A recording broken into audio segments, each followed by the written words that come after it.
Hello friends, welcome to my channel. आज के video में मैं अभिजनना शकुंतलम का एक्ट 2 लेकर आई हूँ। एक्ट 2 और एक्ट 3। आपने एक्ट 1 का वीडियो अगर नहीं देखा तो फिर डिस्क्रिप्शन बॉक्स में मैंने लिंक दिया हुआ है, आप वहाँ पे जाके एक्ट 1 देख सकते हैं। मैं एक्ट 1 का वीडियो पहले अपलोड कर चुकी हूँ। आज एक्ट 2 और एक्ट 3 अपलोड कर रही हूँ। तो चलिए हम एक्ट 2 शुरू करते हैं। तो फिर जैसा कि हमको पता है कि राजा दुष्यंत जो है वो उसी जंगल में, जो मालिनी के पास वाले जंगल में ही ठहरे हुए हैं। शकुंतला से उनको प्यार हो गया होता है। तो फिर ये सीन कुछ ऐसे शुरू होता है कि उनका जो सारथी है, विदूषका नाम है उनके सारथी का। तो फिर इस सीन में सबसे पहला सीन विदूषका का है। विदूषका यहाँ पे सोच रहा होता है कि महाराज को शायद वापस जाने का कोई इरादा ही नहीं है। वो पूरी तरह भूल चुके हैं कि वो राजा हैं, उनकी भी कुछ जिम्मेदारियां हैं। बस हर रोज़ वो शिकार पे निकल पड़ते हैं और उनके साथ शिकार के लिए जंगल में घूमते घूमते मेरे तो हाथ पैर दुखने लगे हैं। ऊपर से ये जो जंगल का रास्ता, यहाँ पत्थर वहाँ पत्थर, कहीं गड्ढा वगैरह, इतना अनइवन रास्ता है, मुझे बार बार दिक्कत होती है बहुत चलाने में। और जो ये है उसमें भी बहुत झटके लगते होंगे, जो जर्क होता होगा पक्का, अगर रास्ता इतना ख़राब है तो उस चक्कर में मुझे बहुत बार चोट भी लग जाती है। मेरा कमर हाथ पैर सब दुखने लगा है। और इस जंगल में घूमते घूमते ऊपर से नदी का पानी पीना पड़ता है, वो गंदा पानी पीना पड़ता है। वो दिखने ही कैसा लगता है, कैसे पी के रहूँ मैं वो पानी। मैं तो तंग ही आ गया हूँ। एक काम करता हूँ, आज मैं राजा को जाके राजा जी से छुट्टी ले लेता हूँ। कह दूंगा कि मेरा हाथ पैर वगैरह बहुत दुख रहा है, मेरा तबीयत बहुत ख़राब लग रहा है और मुझे प्लीज़ एक दिन की छुट्टी दे दीजिए। ऐसा वो सोच ही रहा होता है कि राजा वहाँ पे आ जाते हैं। राजा वहाँ पे आके विदूषका को देखते रहते हैं, लेकिन उनका इतना ध्यान विदूषका पे नहीं होता है। वो मन ही मन तभी भी शकुंतला के बारे में ही सोचते रहते हैं, सोते जागते उठते बैठते वो सिर्फ शकुंतला के बारे में ही सोचते रहते हैं। और यही सोचते रहते हैं कि क्या वो भी उन्हें पसंद करती है जितना वो उससे प्यार करते हैं, क्या वो भी उनको प्यार करती है, और उन्हें क्या करना चाहिए आगे, क्या उन्हें उनको बता देना चाहिए, या कैसे वो शकुंतला को पा सकते हैं या अपना बना सकते हैं। और उन्हीं ख्यालों में वो खोए हुए हैं। उसके साथ ही साथ शकुंतला की जो खूबसूरती है उसके बारे में भी वो सोच रहे हैं। और सोचते सोचते थोड़ा बहुत उसकी खूबसूरती का गुणगान उन्होंने विदूषका के सामने भी कर देते हैं। उसके बाद विदूषका अपनी बात राजा के सामने रखता है कि हे महाराज, मेरे हाथ पैर बहुत दुख रहे हैं, पूरे जाम हो गए हैं, मेरा कमर भी बहुत दुख रहा है और मैं आज शिकार पे नहीं जा पाऊँगा। तो फिर राजा पूछते हैं कि क्यों, क्या हुआ तुम्हारी इस पीड़ा का, जो है इस दर्द का कारण क्या है, कौन है इस दर्द का कारण। तो फिर विदूषका कहता है कि महाराज आप हैं इस दर्द का कारण, माफ़ कीजिएगा लेकिन हर रोज़ शिकार में जाते जाते मैं बहुत थक गया हूँ, मुझे बहुत चोटें भी आ जाती है, बहुत मुश्किल होती है मुझे ऐसे पथरीले रास्ते में चलाने में, घोड़े को, रथ को चलाने में। तो इसीलिए महाराज मैं आपसे विनती करता हूँ कि मुझे बस एक दिन की छुट्टी दे दीजिए, मैं एक दिन थोड़ा रेस्ट करूँगा, आराम करना चाहता हूँ। फिर राजा कहते हैं कि हाँ ठीक है, फिर ठीक है, तुम ज़्यादा कुछ नहीं कहते, वो चुप हो जाते हैं थोड़ी देर के लिए। तो फिर विदूषका सोचने लगता है कि क्या राजा इतने खोए हुए हैं शकुंतला के विचारों में कि मैंने जो कहा शायद उन्होंने सुना नहीं। तो वो फिर से बुलाते हैं तो राजा कहते हैं कि हाँ ठीक है ठीक है, तुम एक काम करो, तुम आज आराम कर लो, आराम कर लेने के बाद मेरे बाकी जो काम है कल से तुम वापस जब ज्वाइन करोगे वापस तुम मेरी मदद कर देना, आज जाने की ज़रूरत नहीं है। और वैसे भी मेरा भी मन नहीं है आज शिकार पे जाने का, और अब शिकार करने का मन भी नहीं करता, क्योंकि ये जो यहाँ पे जो जानवर है वो सारे आश्रम के पास के जानवर है, आश्रम वाले उनको बचा रहे हैं और सही नहीं होगा उनके जानवरों को मारने का। तो मेरा भी मन नहीं है और मेरा भी मन कहीं और लगा हुआ है। तो फिर तुम जाओ, जाके आराम कर लो। तभी वहाँ पे जो है डोर का जो गेट, डोर का कीपर होता है जन, वो आ जाता है। वो किंग के सामने जैसे आ जाता है तो किंग उससे कह के बोलते हैं कि जाओ जनरल को बुला के लाओ, मतलब जो सेनापति है सेनापति को बुला के लाओ। तो सेनापति वहाँ पे आता है, वो किंग के बारे में उनका तारीफ़ करते करते आता है, जैसे कि आपने देखा होगा बहुत जगह में, कोई ड्रामा में या कोई पौराणिक सीरियल वगैरह या मूवी आपने देखी होगी, जैसे ही कोई दास दासी सैनिक कुछ भी अगर अंदर आते हैं तो पहले राजा को ग्रीट करते हैं उनकी तारीफ़ में या उनके बड़प्पन को दर्शाते हुए। कुछ एक बड़ा ऐसा बोलते हैं, उनकी तारीफ़ टाइप का करते हैं, वैसा ही उसने किया। और जनरल आके बार बार वो राजा को उकसाने का कोशिश कर रहा था कि चलिए शिकार पे चलते हैं, आप इतने महापराक्रमी राजा हैं, आप ऐसे चुपचाप नहीं बैठ सकते, चलिए महाराज आज भी आप अपना पराक्रम दिखाइए, सारे जानवरों को पकड़िए, जानवरों को मार दीजिए। अरे लेकिन राजा शिकार में बिल्कुल भी इंटरेस्टेड नहीं लग रहे थे। इधर विदूषका सोच रहे थे कि मैंने इतनी मुश्किल से राजा को मनाया कि वो मुझे छुट्टी दे, और राजा जी भी खुद शिकार पे ना जाने का सोच लिए थे, ये उल्टा उनको उकसा रहा है। उसको मन ही मन उसमें इतना गुस्सा आ रहा था कि वो सोच रहा था कि ये यहाँ पहुँचा ही क्यों, ये किसी जंगली भालू, किसी जंगली भूखे भालू के सामने इसको लेके डाल देने का मन कर रहा था उसको। वो भालू इसको खा जाता, इसकी अक्ल ठिकाने लग जाती, मेरी छुट्टी छीन रहा है, ऐसा विदूषका सोच रहे थे। उसके बाद राजा उनको भी, जनरल को भी मना कर देते कि नहीं नहीं, हम अभी कोई भी शिकार नहीं करेंगे, क्योंकि हम आश्रम के पास है, यहाँ पे सारे जो है आश्रम के लोग हैं, सब लोग पूजा अर्चना कर रहे हैं, बहुत शांति का वातावरण है यहाँ पे, शिकार वगैरह मारा मारी हम नहीं कर सकते। और जाके सारे सैनिकों को और जितने कर्मचारी हैं सबको कह दो कि यहाँ पे जो आश्रम के लोग हैं उनको शांति से अपना काम करने दे, कोई भी एनिमल्स को ना मारे, और ना ही कोई शोर शराबा या फिर कोई लड़ाई झगड़ा ऐसा कुछ भी ना करे, आश्रम की शांति ना भंग करे, ऐसा वो ऑर्डर देते हैं। उसके बाद जनरल वहाँ से उनका ऑर्डर मानता हुआ चला जाता है। उसके बाद अब राजा को थोड़ा टाइम मिलता है कि वो बैठ के जाके मालिनी रिवर के जो नदी है उसके किनारे पे जाके वो सोचते हैं कि मैं थोड़ा बैठूंगा शांति से एक पेड़ के नीचे। और वो जाके पेड़ के नीचे शांति से बैठ जाते हैं। बैठ के वापस से वो फिर से शकुंतला के बारे में सोचना शुरू कर देते हैं।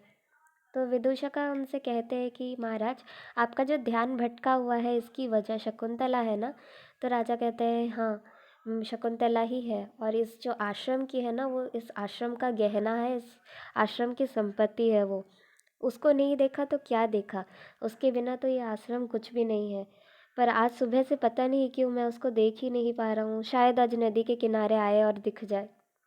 तो फिर विदूषका कहते हैं कि आप इतने बड़े राजा हैं, अगर आपको शकुंतला पसंद है तो फिर आप जाके उससे कह क्यों नहीं देते, उससे शादी कर लीजिए।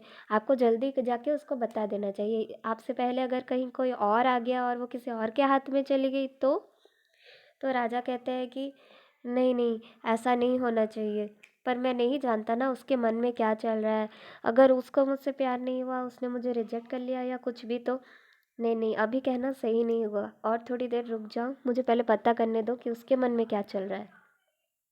तो ऐसे राजा और विदूषका डिस्कस कर रहे होते हैं। तभी जो है राजा के राज्य से एक जो ये मैसेंजर आता है, जो दूत होते हैं, दूत आता है, उसको महारानी ने भेजा है, महारानी वासुमती जो कि राजा की माँ है, उन्होंने भेजा है, करम्बका नाम है उसका। तो वो क्या मैसेज लेकर आया है, वो कहता है कि महारानी ने एक पूजा रखी थी और उस पूजा के लिए एक उपवास रखा था, और कुछ दिनों बाद वो उस उपवास को तोड़ने वाली है, उनकी पूजा कंप्लीट होगी।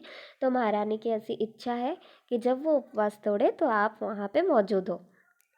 तो राजा मन ही मन सोचने लगते हैं कि हाँ वो घर जाएंगे, लेकिन उनको शकुंतला को छोड़ना पड़ेगा। अब उन्होंने प्लान बनाया था कि वो और थोड़े दिन रुकेंगे, उसके मन का हाल जानेंगे, उसका दिल जीतेंगे। उसके बाद वहीं पे दो ठो ब्राह्मण बच्चे जो होते हैं, जो आश्रम के दो ठो यंग ब्राह्मण होते हैं, वो लोग आ जाते हैं।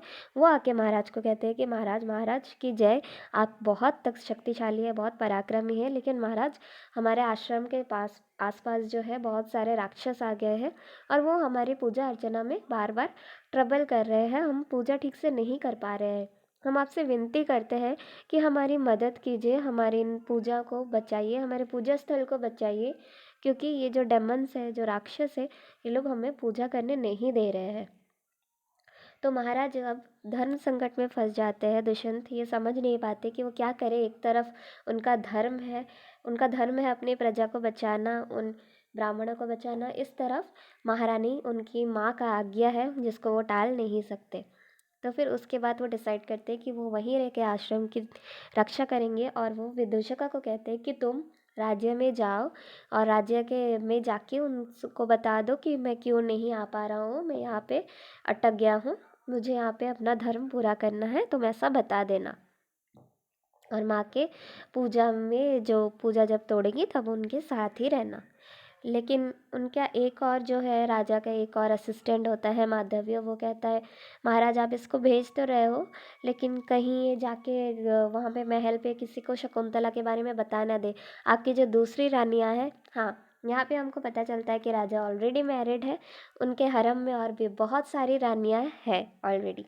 तो जो दूसरी रानियाँ हैं उनको कहीं ये बता ना दे, या फिर कहीं जाके राजमाता से ये खुद ही क्यों ना मांग ले कि मुझे शकुंतला से शादी करनी है। तो फिर विदूषका फिर से कहता है कि नहीं नहीं महाराज, बिल्कुल भी नहीं। मुझे शकुंतला में कोई इंटरेस्ट ही नहीं है, मुझे कोई प्यार व्यार नहीं है उससे, मैं कैसे उससे प्यार कर सकता हूँ? वो तो मेरे लिए एक अनजान लड़की है, मैं उसको जानता भी नहीं हूँ। ऐसे लड़की से मैं कैसे प्यार कर सकता हूँ? मेरे मन में उसको पाने की ना कोई इच्छा थी, ना है, ना होगी। आप उसकी बिल्कुल फिक्र मत कीजिए, और अगर आप नहीं चाहते कि मैं हरम में किसी को बताऊँ या रानी को बताऊँ तो फिर मैं नहीं बताऊँगा शकुंतला के बारे में। यहाँ पे एक्ट 2 ख़त्म हो जाता है। फिर एक्ट 3 में शकुंतला जो है वो अपनी दोनों दोस्त प्रियमवदा और अनुसुईया के साथ मालिनी नदी के किनारे से गुजर रही होती है। वहीं नदी के पास शकुंतला बैठ जाती है थक के। वो उसका मन बहुत ही विचलित हो रखा होता है, बहुत ही रेस्टलेस हो गई होती है, मुंह पूरा सूख गया होता है और शरीर बहुत गर्म हो गया होता है। उसके पास उसकी बैठी दोनों दोस्त उसको एक पत्ते के टाइप के जो फ़ैन होता है, पत्ते का फ़ैन बना के उसको ठंडा करने की कोशिश कर रही होती है और उसको कंसोल करने की कोशिश कर रही होती है। वैसे ही दूसरी तरफ जैसे कि आपको पता है कि राजा बैठे हुए थे पेड़ के नीचे, लेकिन इन लोगों को नहीं पता कि राजा वहाँ पे बैठे हुए हैं। इन लोगों को देख के राजा पेड़ के पीछे छुप जाते हैं और देखने लगते हैं कि ये लोग क्या बातें कर रहे हैं। उसके बाद जो है शकुंतला की ऐसी हालत देखकर, उसकी तबीयत ख़राब है देखकर राजा को बुरा लगता है और वो मन ही मन भगवान से प्रार्थना करते हैं कि हे भगवान, मैं इस लड़की से इतना प्यार करता हूँ, लेकिन आप उसको इतनी तकलीफ़ क्यों दे रहे हैं? आप उसको तकलीफ़ दे के मुझे तभी तकलीफ़ दे रहे हैं। वो तो एक फूल सी है, इतनी कोमल है, इतनी नाजुक है, क्या आप इसे इतनी तकलीफ़ दे रहे हैं? प्लीज़ उसकी तकलीफ़ कम कर दीजिए। उसके बाद प्रियंवदा और अनुसुईया आपस में बातें कर रहे होते हैं। अनुसुईया कहती है कि जब से इसने वो राजा को देखा है तब से पता नहीं इसको क्या हो गया है, ये ऐसे ही बैठी हुई है विचलित होकर, रेस्टलेस होकर, पता नहीं क्या सोचती रहती है, कहाँ खोई हुई रहती है, इसको एक पल का भी चैन नहीं है। मुझे तो लगता है, वो प्रेमवदा से कहती है कि मुझे तो लगता है कि शायद इसको ना राजा से प्यार हो गया है। तो प्रियंवदा कहती है तुम्हें कैसे पता? तो फिर अनुसुईया कहती है कि हाँ मुझे पता है, हाँ हम आश्रम में पले बड़े हैं, हमको प्यार का ज़्यादा नॉलेज वगैरह कुछ नहीं है, लेकिन जैसा मैंने कहानियों में सुना है कुछ कुछ कि प्यार होने से इंसान कैसा बिहेव करता है, और शकुंतला को देख के भी मुझे वैसा ही फील हो रहा है, वो वैसे ही बिहेव कर रही है जैसा मैंने कहानियों में सुना है। तो प्रियंवदा कहती है अच्छा, फिर अगर ऐसा है तो फिर शकुंतला को तो जल्दी से जल्दी बता देना चाहिए राजा को कि वो उनसे प्यार करती है। और फिर वो लोग ये एक आइडिया निकालते हैं कि शकुंतला तुम एक लेटर लिखो, एक खत लिखो, हम जाके वो खत राजा जी को देंगे और उसके साथ साथ एक फूलों का एक बुके टाइप का बना के, एक गुलदस्ता बना के राजा जी को भी देंगे, उसमें तुम अपना खत छुपा के लिख के ले देना। तो शकुंतला कहती है कि नहीं नहीं, मैं कहना तो चाहती हूँ लेकिन मुझे बहुत डर लग रहा है, राजा जी पता नहीं मेरे बारे में क्या सोचेंगे, और अगर उन्होंने मुझे नहीं अपनाया तो, और मैं तो एक साधारण सी आश्रम की लड़की हूँ, वो तो पूरे महाराज है। तो फिर ये दोनों बोलती है कि नहीं तुम डरो नहीं, तुम लिख के तो देखो। तो शकुंतला एक पेड़ का, वहाँ पे एक लोटस का एक पत्ता निकाल के उसमें अपने नाखूनों से लिखना शुरू करती है कि हे महाराज, मैं क्या करूं, जब से मैंने आपको देखा है तब से मेरा मन जो है वो अशांत हो गया है, मैं चाहकर भी उसे नहीं रोक पा रही हूँ, और वो बार बार बस आप ही को याद कर रहा है, आपको याद करते करते वो मेरे शरीर को तकलीफ़ दे रहा है। तो फिर ये सब जो देख के राजा दुष्यंत बहुत ज़्यादा क्यूरियस हो जाते हैं ये सुनने के लिए कि क्या शकुंतला एक्सेप्ट करती है कि वो उनसे प्यार करती है। तो फिर उसके बाद शकुंतला अपनी सखियों को भी कह देती है कि हाँ, मैं राजा से प्यार करती हूँ। वो इस बात को मानती है और नेल से अपने उस लोटस के पत्ते में लिखती है। उसके बाद जो है राजा बहुत ही ज़्यादा खुश हो जाते हैं और फिर से भगवान को कहते हैं कि हे भगवान, अभी थोड़ी देर पहले आपने मुझे तकलीफ़ दी थी और अब आप मुझे इतनी खुशी दे रहे हो। बाहर आके वो सबके सामने आ जाते हैं, उन दोनों को देखकर सब चौंक जाते हैं। अनुसुईया और प्रियंवदा कहते हैं कि हे महाराज, आपकी याद में हमारी शकुंतला का देखिए क्या हालत हो गया है। वो आपसे आपके आपको ही सोच रही है, जब देखो आप ही को याद करती रहती है। देखिए उसकी हालत ज़रा। अब ये आप भी आपकी प्रजा का हिस्सा है, तो फिर अपनी प्रजा की तकलीफ़ दूर करना राजा होने के नाते ये तो आपका फ़र्ज़ है ना। तो फिर आप इसकी तकलीफ़ दूर कर लीजिए। राजा कहते हैं कि हाँ, मुझसे जो बन पड़ेगा मैं करूँगा इनकी तकलीफ़ दूर करने के लिए। उसके बाद बड़ी ही चालाकी से प्रियंवदा जो है वो अनुसुईया को बुला के वहाँ से ले जाती है और उन दोनों का अकेला छोड़ देती है बात करने के लिए। उसके बाद शकुंतला के पास बैठ जाते हैं दुष्यंत और वो उनसे पूछते हैं कि बताओ मैं क्या करूँ मैं तुम्हें पीस देने के लिए, शांति देने के लिए। मुझे पता है तुम बहुत रेस्टलेस हो रखी हो, बताओ मैं क्या करूँ जिससे तुम्हारे मन को शांति पहुँचे। तो शकुंतला वहाँ से जाने की कोशिश करती है। राजा कहते हैं कि राजा अपने प्यार का इज़हार कर देते हैं, कहते हैं कि मैं भी तुमसे प्यार करता हूँ, तुम चिंता मत करो, तुम्हें डरने की कोई ज़रूरत नहीं है। पर अगर तुम भी मुझसे प्यार करती हो तो फिर हम शादी कर लेंगे। तो फिर जो शकुंतला कहती है कि नहीं नहीं, मैं अपनी मालिक नहीं हूँ, मैं आश्रम की हूँ और मुझ पे मेरे पिता का अधिकार है, मेरे पिता डिसाइड करते हैं, मुझे कोई हक नहीं है डिसीजन लेने का। तो राजा कहते हैं कि नहीं नहीं, तुम ये सब ज़्यादा मत सोचो, तुम ये सब भूल जाओ, तुम इन सब की चिंता ही मत करो। मुझे नहीं लगता कि कोई भी हमारे इस शादी के खिलाफ जाएगा। हम सबसे कहेंगे ना, सबको बता के शादी करेंगे, गंधर्व विवाह करेंगे, मैं खुद जाके तुम्हारे पिता से तुम्हारा हाथ मांग लूँगा। ऐसे ही वो दोनों बातें कर रहे होते हैं और तभी धीरे धीरे राजा शकुंतला के पास आ जाते हैं। वो उन्हें किस करने की कोशिश करते हैं, लेकिन तभी गौतमी नाम की वही आश्रम की एक और लड़की वहाँ पे आ रही होती है। शकुंतला उसे देख लेती है और वो राजा को कहती है कि वो जाके छुप जाए कहीं पे। तो राजा जाके फिर से छुप जाते हैं गौतमी के आने से पहले। तो गौतमी कुछ एक जड़ी बूटी लेके आई होती है शकुंतला के पास और वो कहती है कि शकुंतला देखो, मैं ये जड़ी बूटी लेकर आई हूँ, तुम्हारी जो तबीयत है ना इससे ठीक हो जाएगी, तुम्हें इससे बहुत आराम मिलेगा, तुम एकदम से ठीक हो जाओगी। अच्छा चलो, तुम बहुत देर से आश्रम के बाहर हो, चलो आश्रम में चलो, थोड़ा वहाँ पे रेस्ट कर लो, वहाँ पे भी सब तुम्हारा इंतज़ार कर रहे हैं, इतनी देर से तुम वापस नहीं आई। तो फिर वो वहाँ से शकुंतला को ले जाती है। राजा फिर बाहर आके अफ़सोस कर रहे होते हैं कि उन्होंने अपने दिल की बात भी कह दी, लेकिन वो किस करना चाह रहे थे कर नहीं पाए, उनकी जो ख्वाहिश है वो अधूरी रह गई। तो यहाँ पे एक्ट 3 ख़त्म होता है।